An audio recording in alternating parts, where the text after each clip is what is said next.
आज ये वीडियो में हम जानेंगे यूपीएससी क्या है और इसकी तैयारी कैसे करें। तो चलिए वीडियो शुरू करते हैं। संघ लोक सेवा आयोग यूपीएससी भारतीय कॉन्स्टिट्यूशन द्वारा स्थापित एक कॉन्स्टिट्यूशनल बॉडी है जो भारत सरकार के लोक सेवा के पदाधिकारियों की नियुक्ति के लिए परीक्षाओं को कंडक्ट करता है। संविधान के भाग 14 के अंतर्गत अनुच्छेद 315 से 323 में एक संघीय लोक सेवा आयोग और राज्यों के लिए राज्य लोक सेवा आयोग के गठन का प्रोविजन है। यूपीएससी परीक्षा की आयु सीमा 21 वर्ष से 32 वर्ष के उम्मीदवारों के लिए होती है। अन्य दूसरे पिछड़ा वर्ग के उम्मीदवार की आयु सीमा 21 वर्ष से 34 वर्ष तक होती है। साल में एक ही बार यूपीएससी परीक्षा का आयोजित करती है।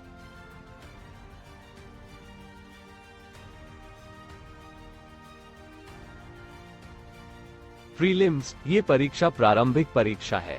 इसमें 2 पेपर होते हैं, पेपर 1 और पेपर 2। सभी प्रश्नों मल्टीपल चॉइस टाइप के होते हैं। पेपर 1 में राजनीति शास्त्र, जनरल साइंस अर्थशास्त्र और जनरल स्टडीज, ऐतिहासिक, भूगोल, साथ में करंट अफेयर्स जैसे सवालों काफी समावेश होता है। पेपर 2 में क्वांटिटेटिव एप्टीट्यूड के आधार पर सवाल आते हैं। पेपर में पास होने के लिए कम से कम 33% अंक होने जरूरी है। इसका क्वालिफाई टाइप का नेचर होता है। ये परीक्षा पास करने के उपरांत ही हम मुख्य परीक्षा में भाग ले सकते हैं। ये परीक्षा मुख्य परीक्षा है। आरंभिक परीक्षा में पास होने के बाद मेन परीक्षा में भाग ले सकते हैं। इसके अंदर 4 जीएस पेपर होते हैं। इसमें एक पेपर ऑप्शनल का होता है। इसके अंदर 2 पेपर होता है और दूसरा पेपर एसे का होता है। तीसरा पेपर इंग्लिश, अंग्रेजी और क्षेत्रीय भाषा का पेपर होते हैं। पारंपरिक परीक्षा की तरह मेन पेपर भी क्वालिफाइंग पेपर होता है। ये परीक्षा पास करने के बाद ही उम्मीदवार को इंटरव्यू में जाने का मौका मिल सकता है। हर एक पेपर डिस्ट्रिक्ट टाइप का होता है जिसके 250 अंक होते हैं। मेरिट लिस्ट मुख्य परीक्षा के 7 पेपर और इंटरव्यू के दोनों अंकों को मिलाकर तैयार की जाती है। इंटरव्यू का 275 अंक होता है। कुल मिलाकर 2025 अंक का पेपर होता है।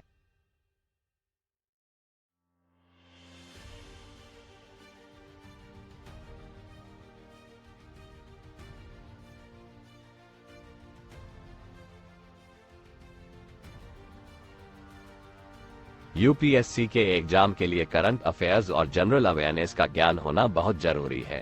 30 से 40 सवाल कम से कम करंट अफेयर्स और जनरल नॉलेज के एक पेपर में आते हैं। इन सवालों की तैयारी के लिए हमें रोजाना समाचार और मैगजीन पढ़ना आवश्यक है। यूपीएससी सिविल सर्विसेज में मिलने वाली सेवाओं में निम्न जॉब दिया जाता है जो आपके स्क्रीन पर उल्लेख है।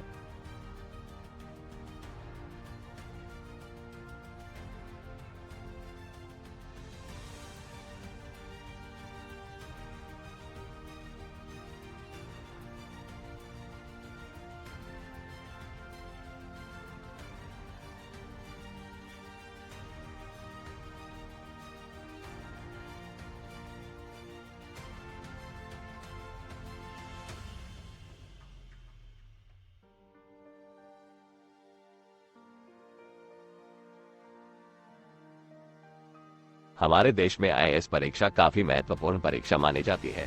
इसके लिए अक्सर छात्र कोचिंग करना पसंद करते हैं। कोचिंग करने से उनको लगता है कि वे आसानी से इस परीक्षा को पास कर लेंगे, लेकिन सही मायनों में इस परीक्षा को पास करने के लिए कोचिंग की नहीं बल्कि एक लक्ष्य निर्धारण के साथ समय सीमा और धैर्य, लगन सहित कठिन परिश्रम आदि के माध्यम की जरूरत होती है, जिसके बाद ही इस परीक्षा को पास किया जा सकता है। वहीं आईएएस परीक्षा की तैयारी के लिए छात्र को कोचिंग पर ज्यादा विश्वास होता है, इसलिए वह सबसे पहला काम शहर की सबसे महंगी कोचिंग से जुड़ने को ही सफल होने का मंत्र मान लेता है। जबकि आईएएस की तैयारी शुरू करने वाले अभ्यर्थी की पहली योजना यह नहीं होना चाहिए। आईएएस की तैयारी आप घर पर रहकर भी आपको सफल बना सकती है। सिविल सर्विस एग्जाम के लिए आवेदन करना चाहते हैं तो आपके पास कम से कम बैचलर की डिग्री होनी चाहिए। इस एग्जाम के लिए मिनिमम परसेंटेज की कोई शर्त नहीं है, यानी अगर आप ग्रेजुएशन कर चुके हैं तो आप परीक्षा में बैठ सकते हैं। वैसे इसके लिए आप उस समय भी आवेदन कर सकते हैं जब फाइनल ईयर में हो। बुक्स के अलावा आपको यूपीएससी के लिए स्टडी मटेरियल भी जानना बेहद जरूरी है जो आपको यूपीएससी प्री और मेंस में सफलता दिला सकता है। स्टडी मटेरियल से संबंधित जानकारी साझा की गई है।